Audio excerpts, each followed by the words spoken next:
Well, it's beautiful with spacious skies, has amber waves of green, and has purple mountains majestic that rise up out of the plains. And all across America, from sea to shining sea, where the mountains and the prairies meet, is a place I need to be. Home is where Montana is my home. From mountain peaks to prairie lands, the places I have known. And I'm bound. Hello, I'm William Marcus. Welcome to our show. This is the second program celebrating the Backroads of Montana, a state rich in landscape, in small forgotten towns, and in colorful citizens. Our program is about the people and places who make living in Montana so interesting. We're coming to you today from Garnet, Montana. It's the state's best preserved ghost town. There were 1,000 people here in the late 1800s. They mined $10 million in gold in the hills near here. By the 1920s, it was a ghost town. In our episode today, we'll travel to the Swan Valley and meet a man whose designs and craftsmanship have turned simple canoe building into an art form. In Columbia Falls, we'll meet a woman who could supply the entire town with doorknobs, and she doesn't run the local hardware store. She's a doorknob collector. She'll show us some of her favorites. We'll join a university professor for an uplifting view of the Missoula Valley, and we'll take some detours along the way. We'll go to another ghost town. We'll watch spring branding on a ranch near Shoto, and we'll pull off the highway for a view of the majestic Mission Mountains. In the past year, America has had a resurgence of patriotism as we've celebrated the men and women who have served in recent American wars. Our first story is from southeast Montana, where hundreds of Americans paid their final respects to a soldier who made the supreme sacrifice.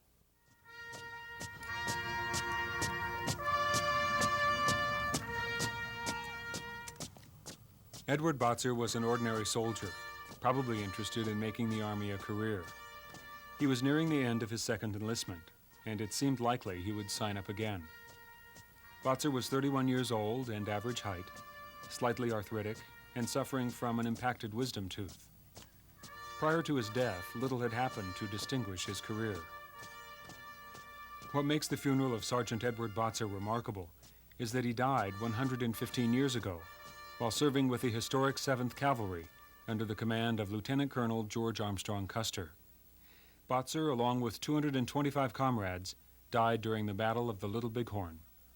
They had known for some time prior to the campaign that this was probably going to be a significant campaign. They seemed to understand that they were going out after Sitting Bull. He was the recognized Indian leader of the non-treaty Sioux, and we can see revealed in soldier diaries and letters that some of them were keenly aware that this was going to be something big, bigger than they had been involved in before. The exploits of Custer and the 7th Cavalry have been celebrated in countless books, songs, paintings, and recently in cinema and television. Truth is, life for a horse soldier was anything but glamorous. Most of it was quite a lot of drudgery and boredom in these far-flung frontier posts.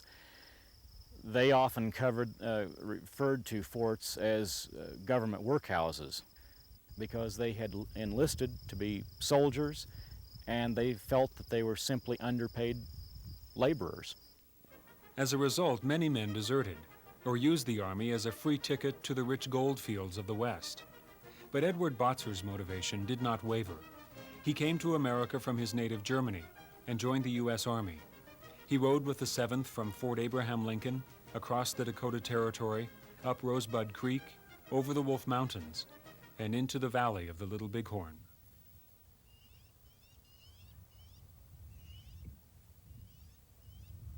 Once in the valley of the Little Bighorn, Custer split his command into 3 battalions.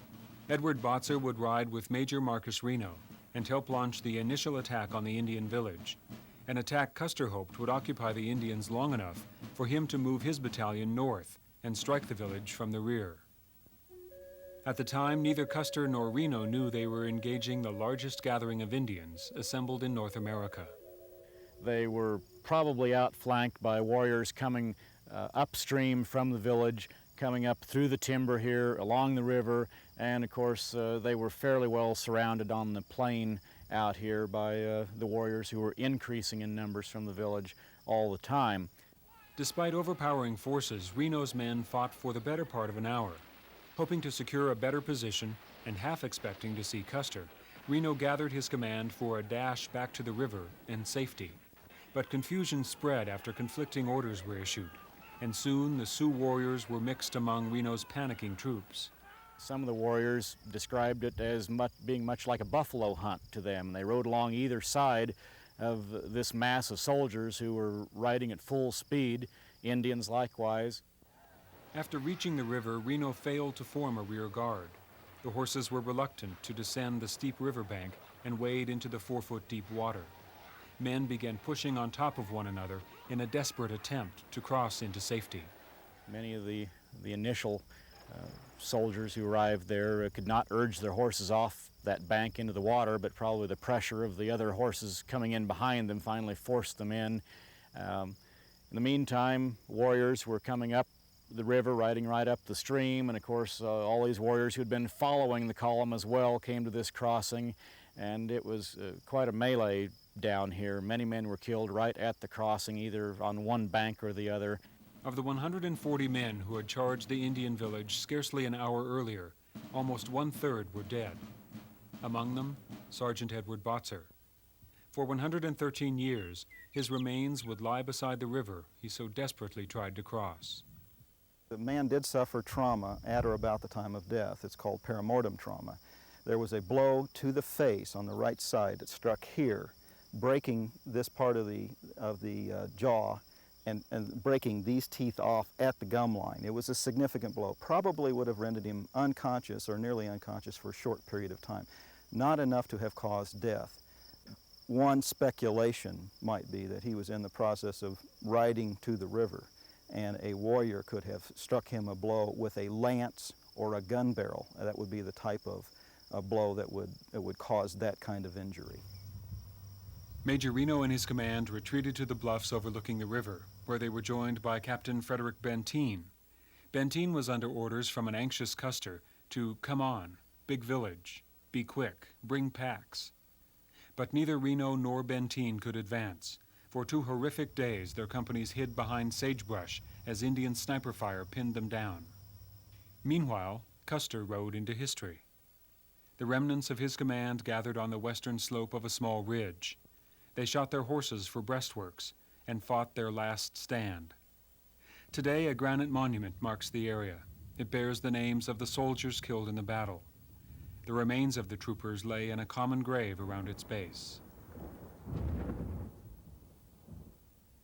In 1989, an amateur archaeologist found the long-forgotten remains of Edward Botzer. A burial detail from Reno's command remembered seeing Botzer's body on the far bank of the river. A century later, forensic science would reconstruct a likeness of Botzer from the skull and clavicle found there. Of the hundreds who turned out for the burial, none was more special than Marie Botzer, who many believe is a descendant of the man they came to honor. The photo on the right is of German-born Rudolf Botzer, perhaps the brother of Sergeant Botzer. His resemblance to the reconstructed skull is convincing. Much has changed in the century it took to find, identify, and bury Edward Botzer. The legend of Custer as a hero has crumbled. The battlefield which bears his name may be changed to the Little Bighorn battlefield. Marcus Reno, though cleared of a court-martial charge, would die a broken man. The Plains Indians won the battle, but were pursued relentlessly until their ultimate defeat at Wounded Knee.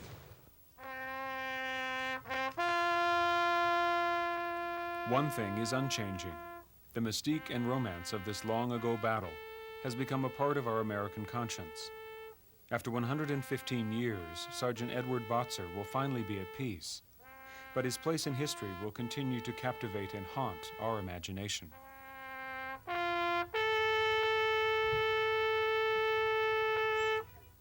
Something that Marcus Reno wrote 8 years after the battle still seems unsettling. He was reflecting on the fact that many of the Indians used guns supplied them by the U.S. government as part of treaty negotiations.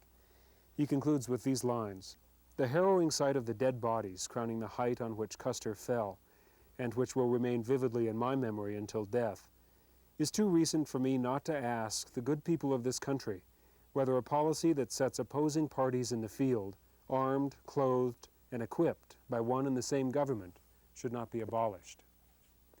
It seems that's a lesson we still have to learn. Marcus Reno died in 1889.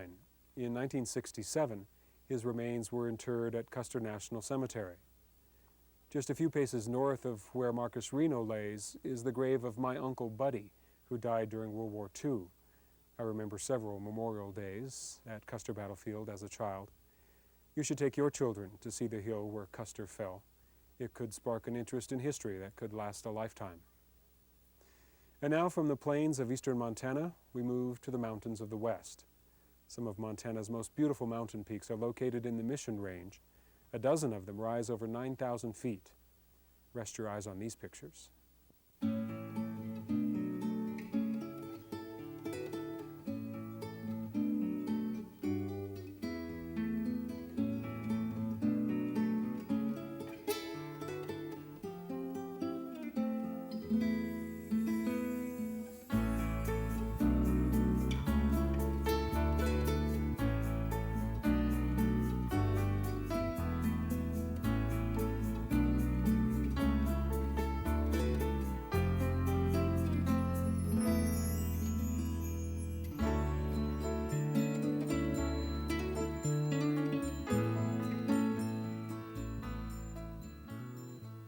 It's a dream of many Montanans to live in a picturesque and secluded part of our state and still pursue a career of his or her choice.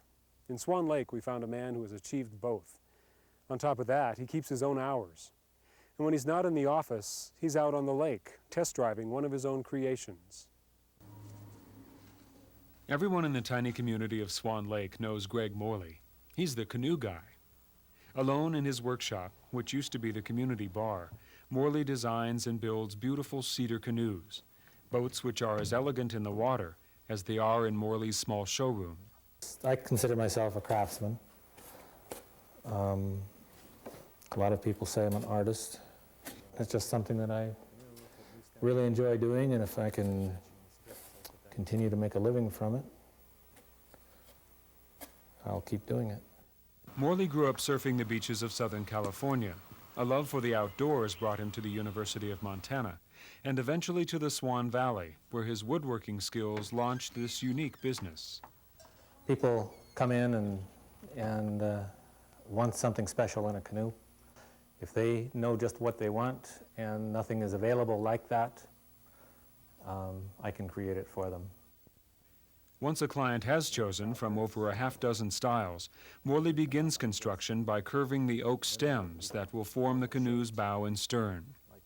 Other than Lucy, the shop guinea pig, Morley works alone, building an average of 20 canoes a year. Demand is high, and he could increase the scale of his operation. I've considered and even at times considered to hire and have hired people. And then I find myself being more of a salesperson and manager, and I enjoy the actual building best. Mass-produced boats don't interest me at all. Before the oak stems are set, templates which define the canoe shape are inserted. These forms are temporary and will be removed after the cedar strips are in place. Prime straight-grain cedar from local forests is carefully selected and sawed into thin, narrow strips. Their edges are cone and bead-shaped for a tight fit and for flexibility in rough water. During this process, the subtle tones within the cedar are used to their best advantage. This is the time when the different colors and patterns in the design of the hull are decided upon. People say they wouldn't have the patience to do this at all. Put all these little pieces of wood together and finally come up with a canoe. 3 layers of fiberglass are added for strength, 2 on the outside and 1 within the smooth interior. Morley finds fiberglass work slightly objectionable, so a suit fashioned from cardboard, plexiglass, and a household vacuum cleaner provides escape from the noxious dust and fumes. This futuristic concoction is offset by another of Morley's power tools. This antique jigsaw is over 100 years old and uses elbow grease to cut small cedar inlays. This tool works as well as any new modern tool, and in fact it works a lot better than some. It was made in 1874 and doesn't take any electricity. After a protective epoxy finish is applied, each canoe is fitted out with mahogany gunnels, oak thwarts, and cedar decks. Even the rawhide lace seats are hand-woven.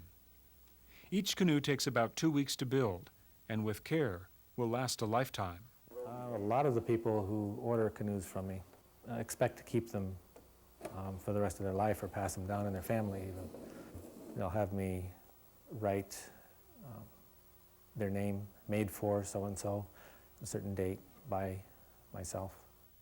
Morley's name and a serial number are also written on the canoe, but not until one final important inspection. This is the fun part of canoe building. Oh, it's smooth and fast, and moves very well, nice and light. For Morley, the future will probably find him crafting more boats and possibly teaching his building techniques. Many people have requested classes to learn his distinctive and successful style. But for now, there's no rush. Greg Morley has found the enviable balance between career and pleasure and produced a legacy that years from now will still be floating on some pristine lake. Oh, it feels great to create a boat like that you know that people are going to take care of and use for a long time, hopefully even after I'm gone.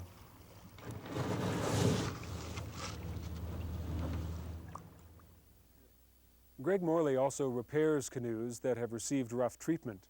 While we were in his shop, we saw a canoe that had fallen off a moving car. It was then crushed by snow after it spent the winter leaning under the eaves of a house. It's hard to believe anybody would treat one of these beautifully crafted boats with such little regard. But Greg Morley says that almost any damage can be repaired. Next, cattle branding in Montana dates back to the years of the open range, and it continues today on many ranches in Montana.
If you've ever seen a hang glider circling above in the sky, I'll bet you've wondered what it would be like to be up there. In our next feature, I'll hand over control to Lee Metzger, a zoology professor at the University of Montana. He'll introduce us to his favorite pastime activity, and we'll get an eagle's eye view of the Missoula Valley. Today's a pretty good day. We've got a little wind out of the, pretty much due right out of the north. It's coming off the Rattlesnake Mountains and coming into Mount Sentinel. Give us a little bit of lift on this side of the hill. It should be a pretty good day. If we have a little bit of wind going up, we can stay up about as long as we want. If there's no wind, then it's liable to be a short trip and maybe as short as 10 minutes or so. People started flying this mountain a few years before that in the real early 70s. It was one of the early hang gliding sites in the country, and as far as I know, the earliest hang gliding site in Montana to be flown any significant amount. When people ask me what it's like to fly, I really can't describe it, except to say, I think the best way that I found is to say that if you've ever been outdoors and watched a hawk soaring over a field or over a mountain and wondered what it's like and imagined what that feels like, then that's what it feels like. Sort of living that dream of silent, peaceful flight. Like any aircraft, before we fly these, we always do a thorough pre-flight, and basically a pre-flight is where you look at all parts of the aircraft, or at least those that are accessible, in order to make sure that it's airworthy. So the major thing to look for in hang gliders is any rips on the sail or dents or bends in the tubing. And now this particular instrument contains an altimeter and what we call a variometer, or what pilots more often call a rate of climb and descent meter. It has an excited tone that sort of tells you if you're getting into hotter air and therefore approaching a thermal. Okay, at this point we're ready to go. We'll pick the glider up, balance it in the wind. We'll try for a smooth acceleration. Starting out a run. That's off the ground. Hitting a little lift right there. We'll try a left turn, trying to stay in the lift. Okay. That's the northwest facing ridge of Sentinel with Missoula in the background, getting settled into the harness.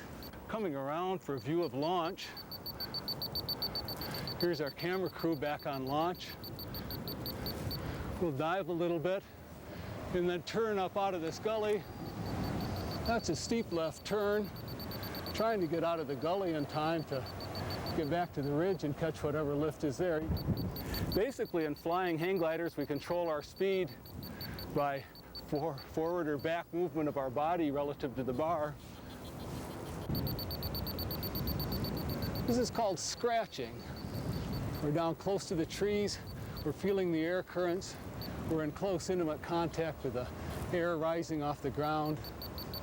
Missoula, Montana is a good place to fly hang gliders, as much because Mount Sentinel is here.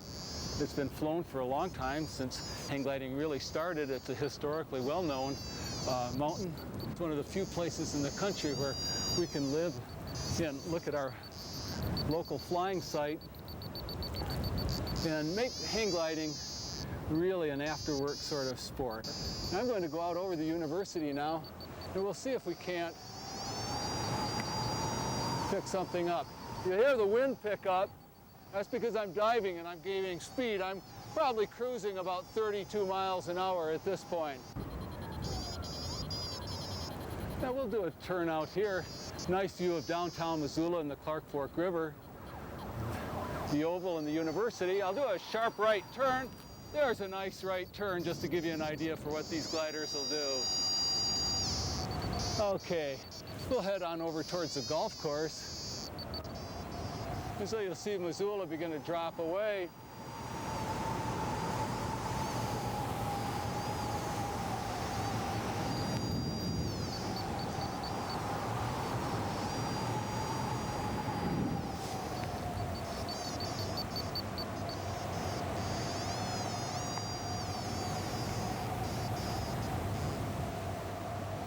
Okay, and coming in, kind of set up back here. We'll come in with a little side slip, flying in close over the trees.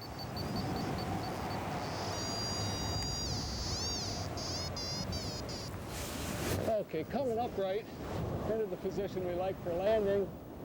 Some last minute corrections. Coming in with lots of speed. A little crosswind here, coming into the wind. Got her, and a flare. All right, and we're down. That's the end of the flight.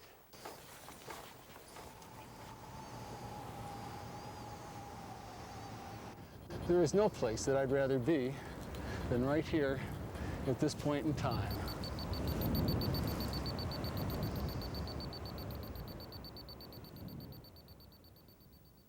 If you're interested in taking up hang gliding as a hobby, Lee can recommend a glider to purchase, and he's also a licensed instructor. He can also take you tandem gliding. Tandem gliding allows a pilot to accompany a novice on a first flight. Both people are strapped into the harness of an oversized glider. Next, we take a brief stop in another Montana ghost town.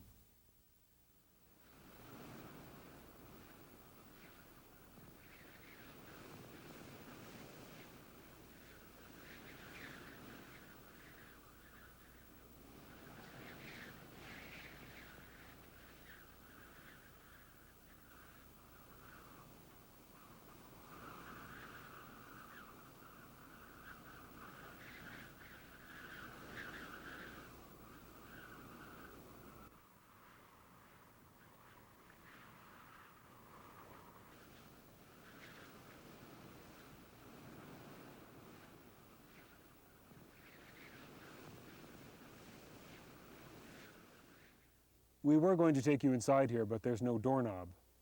In Columbia Falls, we caught up with a retired high school counselor whose hobby has a unique twist. She collects doorknobs. The local newspaper headline read, "She's got gobs and gobs of knobs." And she does. Doorknobs live not only on the doors in Sonya Tetlie's home, but on end tables, in windowsills, in boxes, and on a special door that displays some of her over 80 doorknobs. Tetlie is a retired Columbia Falls High School counselor and veteran doorknob collector. Tetlie stole her first doorknob in 1966 when visiting friends in El Dorado, Arkansas.